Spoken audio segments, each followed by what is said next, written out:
Oi, gente linda, que bom que você já voltou aqui no nosso canal. Se você voltou, é que você gostou dos nossos assuntos, que você sabe que você faz parte desse projeto, Toca Deus, é um projeto que visa a restauração de pessoas, mulheres que estão no estado de prostituição, elas não são, elas estão. Visa também a questão do tráfico de pessoas, abuso de crianças, abuso sexual e também moral das crianças. E para isso, nosso canal, sempre estou aqui e eu faço aquela coisa que eu sempre tive vontade de fazer, gente, mas eu nunca consegui ainda, eu estou treinando. Que diz lá, então, inscreva-se no canal, marque o sininho, dê o seu joinha, o seu like. Ai, gente, depois do quarto, quinto vídeo, eu acho que eu consegui. E sempre a gente mostra aqui também, eu trago para vocês, que eu falei que é do dia a dia, então a gente faz aqui coisas que eu gosto, ok? Primeiro, esse óculos que é para combinar com a blusa, se vocês perceberem, né? Não tem óculos nenhum, tá dando reflexo, daqui a pouco eu tiro para fazer um charme, para vocês chamar a atenção, assim, essa mulher aí, acho que vai falar alguma coisa legal. E a segunda coisa é as canecas, né? E hoje eu fui escolher uma caneca para falar com a nossa Kel, a nossa entrevistada de hoje, pessoa que vai bater papo com a gente aqui.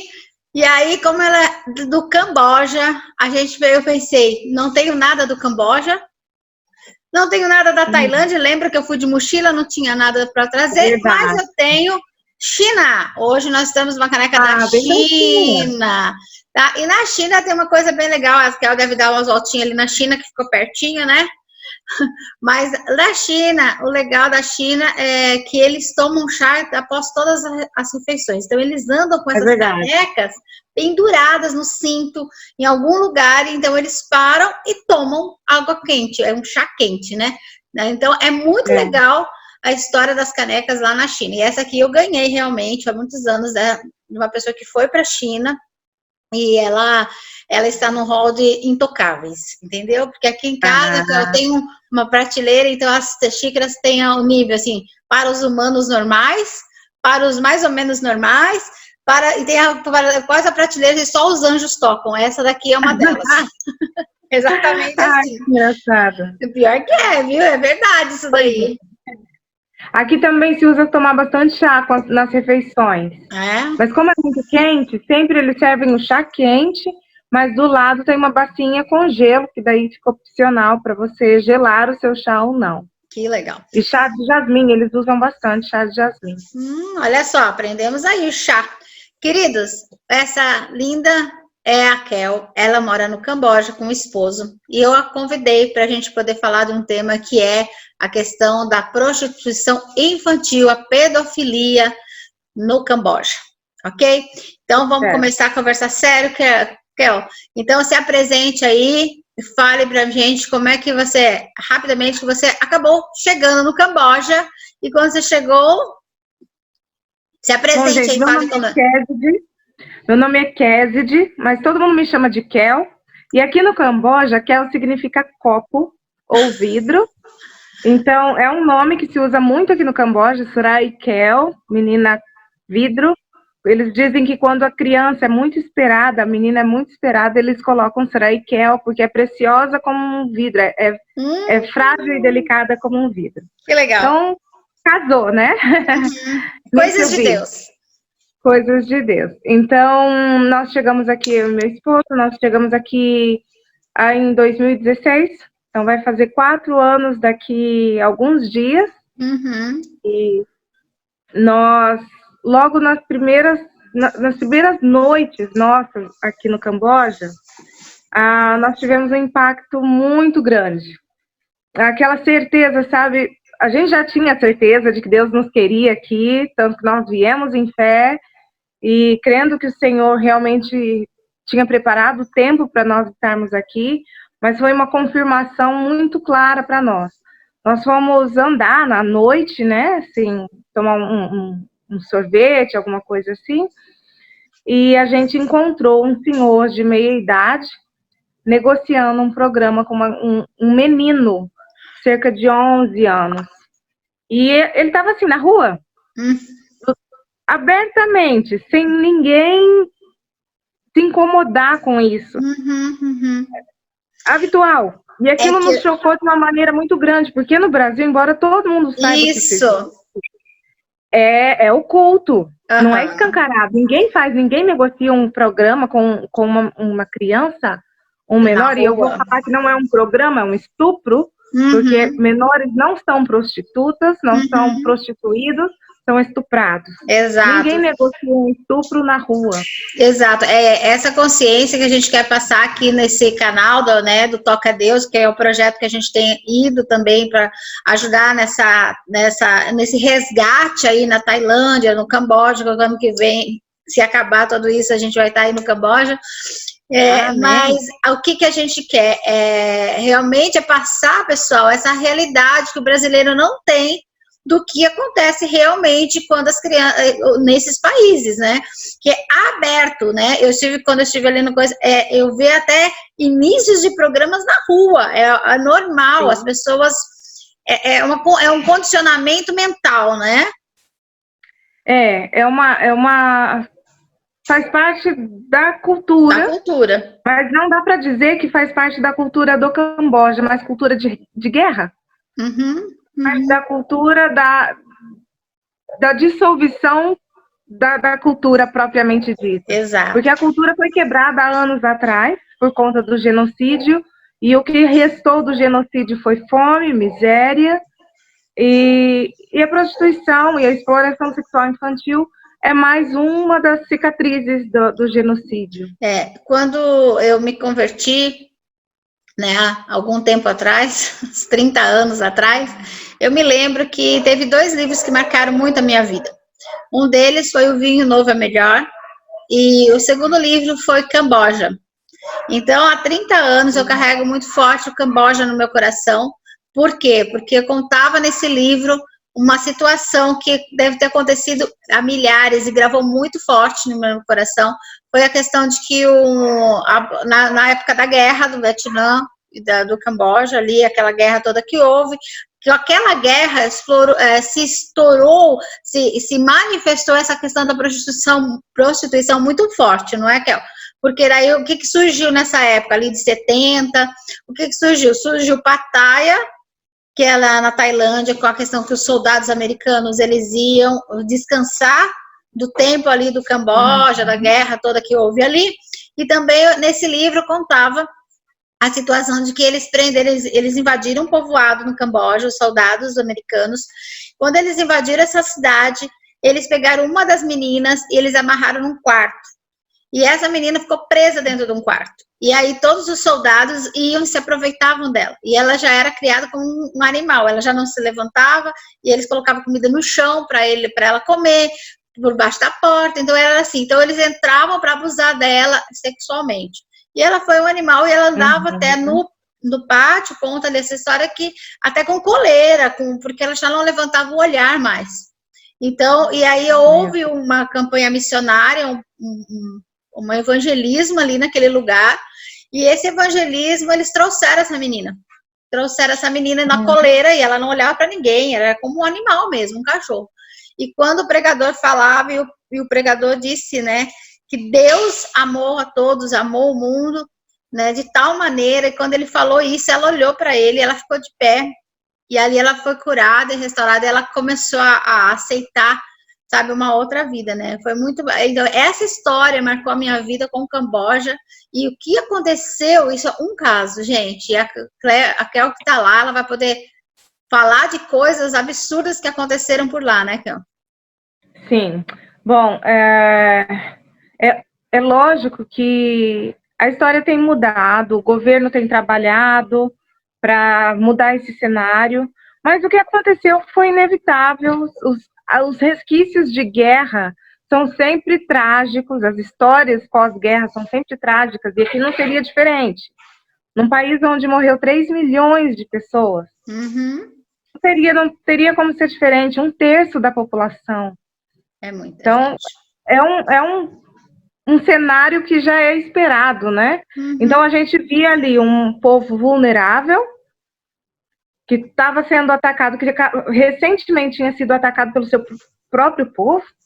Então, ele estava extremamente fragilizado. E daí a gente tem uma série de estrangeiros, inúmeros estrangeiros, e essa culpa os estrangeiros ainda carregam, porque são eles que atravessam as fronteiras, eles que vêm para essa nação para abusar da vulnerabilidade desse povo. Então, Exato. você imagina isso há 40 anos atrás, né? 70. Na década de 70, então, isso acontecia e continua acontecendo. Hoje o governo tem colocado polícias especiais para combater esse crime, mas ainda existe um caminho muito longo. É uma realidade bem diferente do Brasil. Uma coisa que a gente costuma falar sobre a prostituição, e a gente pode falar com propriedade sobre isso, porque a gente trabalhou também com prostituição, com cuidado de mulheres prostituídas no Brasil, mas a diferença é que a mulher no Brasil, quando ela se prostitui, ela carrega uma malícia, ela tem a intenção de seduzir, ela tem a intenção de... Eu não acredito que ninguém acorde pela manhã e fala, olha, hoje eu decidi ser prostituta. Ou quando a criança fala, quando eu crescer eu quero ser prostituta. Isso não é uma verdade. Não. É uma série de acontecimentos na vida de uma pessoa, é abandono, é violência, é um abuso, mas que desencarna, que no final dessa caminhada dela acontece a prostituição. E muitas vezes as mulheres nem sabem. Mas, enfim, no Brasil existe essa malícia, essa sedução. Elas estão ali representando, é como até uma veia artística. Elas estão ali seduzindo, tentando chamar a atenção do homem, colocam uma lingerie diferente. Na verdade, é para chamar a atenção, para ser escolhida para o programa, né? Como eu disse. Para o programa. É braços, né? Então, hoje você trabalhou, você viu tudo isso, e agora você está na outra ponta, que é um braço que acontece a prostituição, né? É bem isso que a gente tem tratado. E no Camboja, é tão diferente, porque você olha as meninas que estão se prostituindo, as mulheres que estão se prostituindo, e elas estão como uma adolescente dentro de casa, ela está com pantufa, ela está com bob no cabelo, ela está com uma saia de ficar em casa, uma calça pantalona, ela está comendo com as mãos, não tem nada sedutor. É um abuso mesmo. Você vê a vulnerabilidade crachada.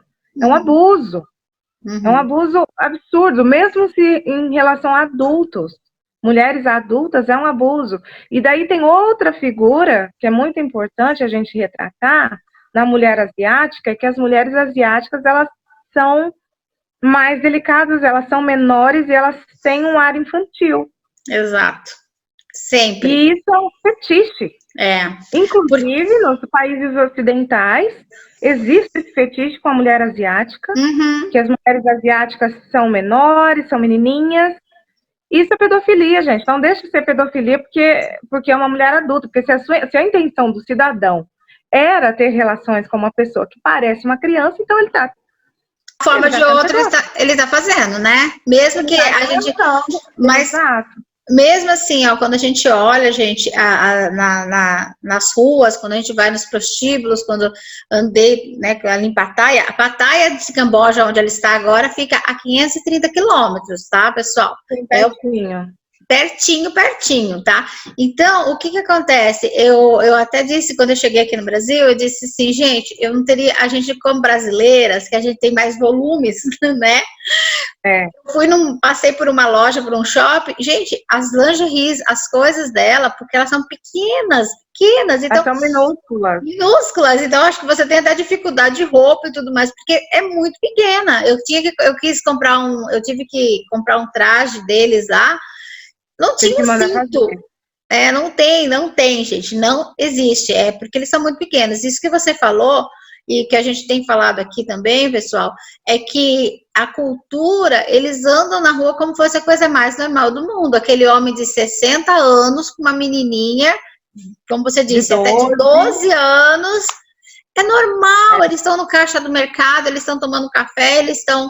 É normal, é uma normalidade que nos assusta. Mesmo aqui, né, Kel, no Brasil, há um preconceito com a prostituta. né? Há um preconceito. Elas estão no lugar separados, elas estão... Então, não é uma coisa tão exposta e tão... Não. Né? Não. O que é interessante que para nós, que nós trabalhamos com esse público, é uma coisa até... Como que eu posso falar? A gente vê o outro lado também, porque é muito doloroso você ver como a sociedade brasileira lida com a prostituta. Ela é rechaçada. Sim. A mulher em situação de prostituição, ela é a escória da sociedade. Isso é desumano, é desumano. Nós então, temos aqui isso não acontece e a gente leva um tapa na cara, né? Sim, e eu tenho você vai assistir esse vídeo, depois você tem um outro vídeo aqui no nosso canal que chama assim, a igreja, como eu caí na igreja. Alguma coisa assim, vocês assistam, porque ali também fala disso, que a moça, como que ela foi, nem as próprias igrejas, que seriam os órgãos, teriam que estar prontos para recebê-las, né? E eu não digo isso com uma placa de ser evangélico ou não, mas a gente teria receber esse público, né? A gente não consegue. Então, assista esse vídeo que é muito interessante o que essa menina de programa fala, viu? Mas, qual foi quando você teve contato com as crianças, como é que foi a sua reação? Como é que aconteceu? Que hoje a Raquel tem filhos. Bom, nós chegamos e nós servimos durante um tempo um trabalho que não tem nada a ver com esse nosso trabalho, né? Nós servimos durante um mês e pouquinho, até a gente se adaptar ao país um pouco mais, e Deus nos dá uma direção clara sobre como começar. E então nós mudamos para casa onde a gente começou tudo, né? E daí ali nós conhecemos algumas crianças, uma realidade bem pobre, crianças que com 15 anos vão para a escola, mas não conseguem segurar no lápis. Não é que não sabe escrever, não sabe segurar no lápis. É diferente, existe essa diferença. E a gente começou a ver isso, e a gente começou a fazer alguma coisa, e a gente frequentava uma igrejinha só de cambojanos, a gente não falava ainda nada em Khmer, mas a gente queria interagir e estar dentro da comunidade mesmo. Então, nós frequentávamos uma igrejinha de cambojanos e tinha alguns jovens que eles falavam, poxa, a gente quer trabalhar com criança, mas a gente não tem um espaço. O espaço a gente arruma, faz na nossa casa. Uhum. Então, a gente começou a fazer uma IBD, uma escola bíblica, né, dominical, mas aqui no Camboja é um país budista, não é assim tranquilo, você não pode pregar o evangelho na rua, não é proibido ser cristão, mas você não pode evangelizar na rua, você não pode, se você estiver dentro da tua casa, tudo bem, mas na rua não. Então, você tem que tomar bastante cuidado para você não criar uma inimizade, uma vez que a gente estava trabalhando com criança vai em qualquer lugar, né? Sim. Então, criança não tem ele vai evangelizar, não existe isso. Então, a gente começou a ter relacionamento com essas crianças e ouvir as histórias e ver a realidade delas no dia a dia com a família. E porque nós estávamos cuidando daquelas crianças, daí nós começamos uma escolinha de inglês para essas crianças e um centro nutricional, porque elas têm muita carência, muita necessidade de nutrição. A base da alimentação do cambojano comum é arroz. Então, muitas famílias vivem apenas de arroz. Então, eles não morrem de fome, porque o arroz é carboidrato, né? Mas eles são super desnutridos, né? Assim, desnutridos. Sim. Crianças de 2 anos já não têm mais os dentes. Exato. Porque faltou nutrição na primeira infância. As mães não amamentam, porque falta nutrição para a mãe. Uhum. Então, uma série de coisas. E porque nós estávamos trabalhando com essas crianças, começaram a chegar notícias de casos mais punk, né? A gente, uma vez a gente estava tomando um caldo de cana e eu comecei a brincar com um bebezinho no colo da mãe. E daí a mãe olhou para mim e falou, leva ele para você. Se fala isso para mim. Eu falei, hein? Hein? Daí ela falou, não, leva ele pra mim. Daí ela olhou para um homem que estava deitado.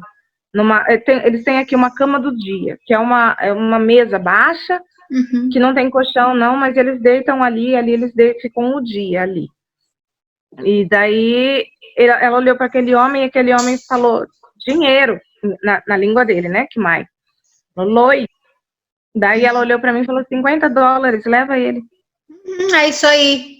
É assim é que a gente tem falado, né? Que esse canal é para vocês entenderem, gente, que as vidas lá tá virando um bonequinho.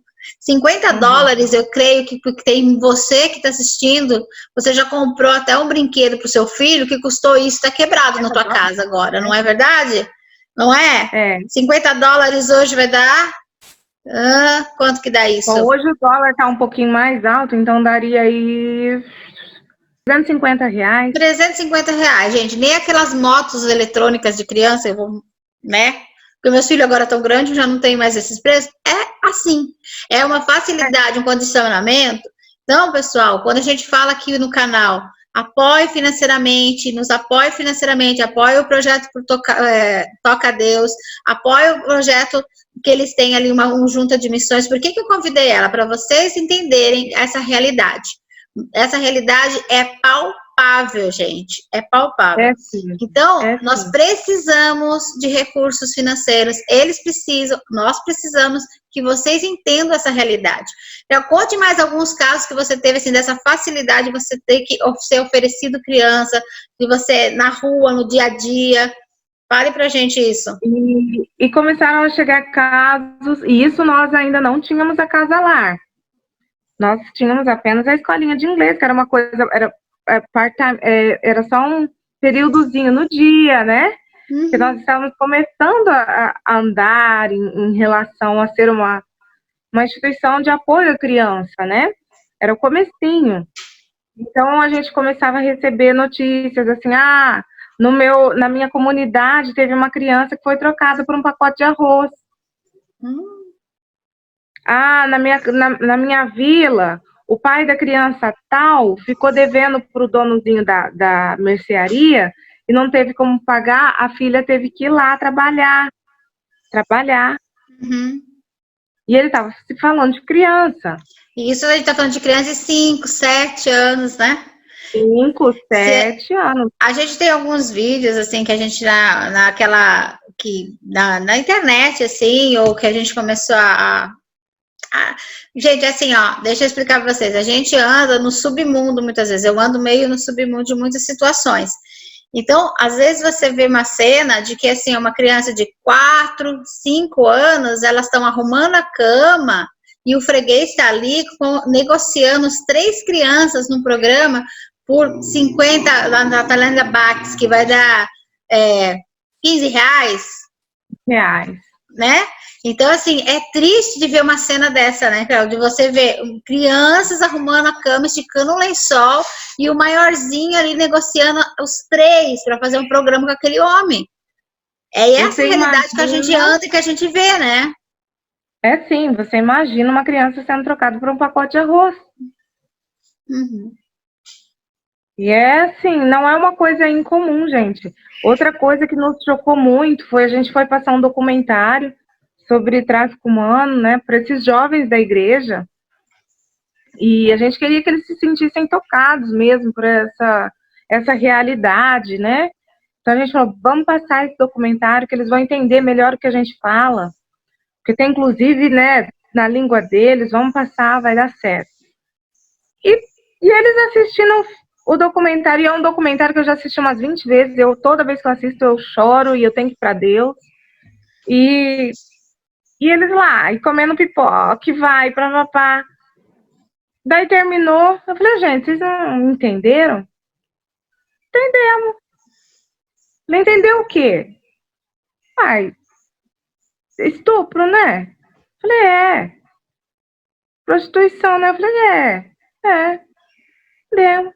Com assim, um semblante mais natural da vida. Daí eu não estava entendendo o que estava acontecendo. Eu falei, gente, mas isso não entristece vocês? Olha, a gente entristece, mas acontece com todo mundo, né? Parece uma gripe, né? Todo mundo pega. Daí eu demorei para processar, assim, a palavra não saía da minha boca. Eu falei, não, como assim acontece? O que você está querendo dizer? Acontece com todo mundo. Não, acontece, né, Kézia? Olha eu aqui. Quem aqui ainda não, gente? Quem não foi estuprado? Não tinha. Meu Deus. Aí É a você caiu no realidade. chão. Viu, Jesus, É volta uma agora. realidade. Eu falei, meu Deus do céu. É uma realidade. Eu falei, gente, mas como? Pera, daí eu sentei com as meninas para conversar com elas, jovens, né? Para conversar com elas. Tô falando de jovens de 16, 17, 19 anos. Falei, gente, mas vocês estão falando do quê? Em casa? Em casa, né? Os primos mais velhos, os tios, pai. Falei, mas todo mundo, todo mundo. Todo mundo. É triste, né, Kes? Mas assim, uma naturalidade.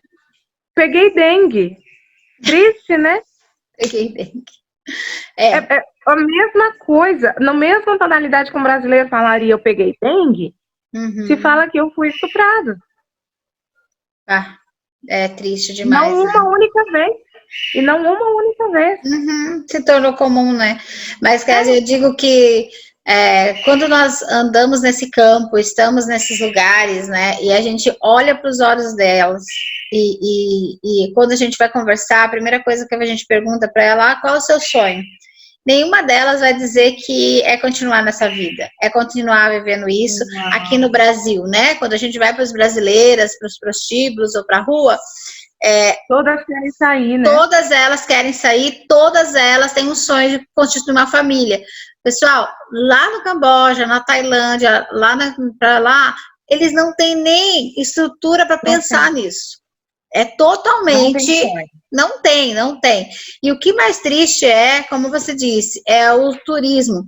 Eu não sei como é que é, mas aí também deve ser altíssimo o número de turistas, homens, que vão para ir, né? Para essas condições, porque no meu país é tipo assim, ó, o que acontece no Camboja, esquece, né? É mais ou menos essa mentalidade do camarada quando ele vai, né? É essa. Uma vez eu estava num dos bares de prostituição, né, num prostíbulo, e eu estava sentou um senhorzinho do meu lado, bem, sim, um senhor já de idade, ele já bem cabelo grisalho, bem branquinho e tal, andando na muletinha, um ocidental. E eu comecei a conversar com ele e perguntar o que ele estava fazendo ali, por que ele estava ali. E daí ele falou, olha, eu venho para cá todo ano. Eu falei, é mesmo? Você vem para cá todo ano? Venho, né? Porque aqui é fácil, né? É legal, né? Barato. Eu falei, mas você não tem família? Tenho. Daí ele começou a me contar que a esposa dele sofreu um acidente muitos anos antes, e ela era tetraplégica, e que ele manteve o casamento, ele ama a esposa, ele mantém o casamento, mas que ele precisa dar uma escapada. Daí eu questionei ele, eu falei, mas e a sua escapada? Custa quanto emocionalmente para uma criança? Para uma mulher dessa? Para a sua, ela talvez não saiba, não deve saber. O seu dinheiro também não vai fazer diferença para você, quanto você está gastando. Mas quanto custa isso na vida dessa pessoa? A gente teve uma conversa bem profunda naquele dia, ele levantou, foi embora, não conseguiu ficar, e a minha oração é para que ele não volte mais com essa intenção, né? Ali na Tailândia, gente, como a gente disse, é bem próximo. Ela está bem no foco da prostituição. Ali é uma praia, é algo que pega todo o litoral ali. Então, esse lugar onde ela está hoje, Camboja e Pattaya, que é a prostituição maior ainda, que é a Sodoma e Gomorra do mundo hoje, que é a capital da prostituição, todos esses títulos infernais, né? Ele pega muitos turistas, ok? E o dinheiro ali, por exemplo, Pattaya, ele chega a 1,5 milhão de turistas por ano. É muita gente, é muitos homens. Então, quando você anda ali, ou você tem as pessoas que estão na prostituição, que estão ali para isso, ou você tem turista, e um pouco que você vai ver o tailandês, ou o pessoal ali, né, da cidade mesmo, eles quase não aparecem, aparece mais esse fluxo maior que você vê da cidade. Agora eu quero que você fale para mim, assim, de todo esse dinheiro que entra, que o turista gasta, gente, o turismo ali, o povo gasta, porque é muito barato, a comida no Camboja, você me disse que é um pouco mais caro do que ainda na Tailândia, né? Mas assim, é tudo muito barato. É tudo muito... E uma pessoa é muito barato. Agora a pergunta que eu e a Cássia aqui fazer para você. Quanto vale o seu dinheiro mesmo? Qual o valor do seu dinheiro? O seu dinheiro tem que valer vidas. O seu dinheiro não está aí para você desfrutar dele somente. O seu dinheiro é para recuperar pessoas, porque aí você vai ter todas as coisas que você necessita. Mas o seu dinheiro é para isso. Então, quando você tem hoje, né? Ela vai dizer, mas depois no próximo vídeo que a gente vai falar, hoje nós falamos um pouco da questão financeira de quanto vale uma pessoa. Quanto vale uma pessoa? Vocês viram? Vale um pacote de arroz. Você, mãe, que você deve estar assistindo agora, então a sua sala está cheia de brinquedo pelo chão, tá? O seu filho, ele lá no Camboja, essa criança que você olha, o seu filho que você criou com tanto amor, ele, ou vó, ou pai, ou mãe, essa criança que você ama tanto, que você comprou todos esses brinquedos que estão jogados no chão agora, compraria muitas crianças. Eu não estou falando para você deixar de dar o brinquedo, mas eu estou dizendo para você olhar além dos brinquedos que valem uma vida, amém? Ok? Kézia, eu quero te agradecer por essa pequena conversa que nós já tivemos. Gente, temos o segundo vídeo, não perca o segundo vídeo, que ela vai contar um pouquinho como ela é mãe de 3 crianças, e eu creio que será muito mais. Ela vai contar um pouquinho como surgiu a casa, mas a gente quer que você fique aí conosco e assista o próximo vídeo, ok? Não deixe de fazer todas as coisas lá. Vamos lá, gente, me ajudem. Inscreva-se no canal, toque o sininho, dê um like. Gente, eu tô quase aprendendo. Eu ainda faço um esforço na minha mente, mas eu vou aprender, ok? Querida, mande um beijo para esse povo e fale que vocês têm aí a associação, e vocês têm uma ONG. Passe o nome da ONG, que nós vamos colocar aqui no canal também. Você quer, vou contribuir com eles, vai estar aqui no canal. Vocês podem falar direto com eles, vocês podem falar direto com o endereço eletrônico que estiver aqui no canal embaixo, ok? Fale, Kézia. Prazer enorme falar com você, pessoal. Prazer enorme compartilhar um pouquinho do que a gente viveu aqui e do que a gente tem vivido. Eu sei que é chocante para algumas pessoas entender, e sim, a ideia é realmente essa, que você entenda e que você choque. Eu quero ainda, numa outra oportunidade, falar sobre o preço das coisas que nós vestimos, que isso impacta diretamente na prostituição aqui, a gente vai falar um pouquinho sobre isso depois, mas eu quero convidar você também a conhecer o nosso projeto um pouquinho mais. Você pode procurar no Instagram ou no Facebook, Safe Place Mission. Nós temos a nossa página, então curta lá, compartilhe com seus amigos, conheça um pouquinho mais do nosso projeto. Isso aí, logo, logo eu vou estar aí. E você que você teve o desejo de ir, você pode ir comigo, pode ir contribuindo, pode ir de qualquer forma aí que o Senhor falou no seu coração, ok? Querida, um beijo, daqui a pouco nós voltamos, eu quero que vocês, tenham o segundo vídeo da Kézia, de Missões no Camboja, não perca. Beijo!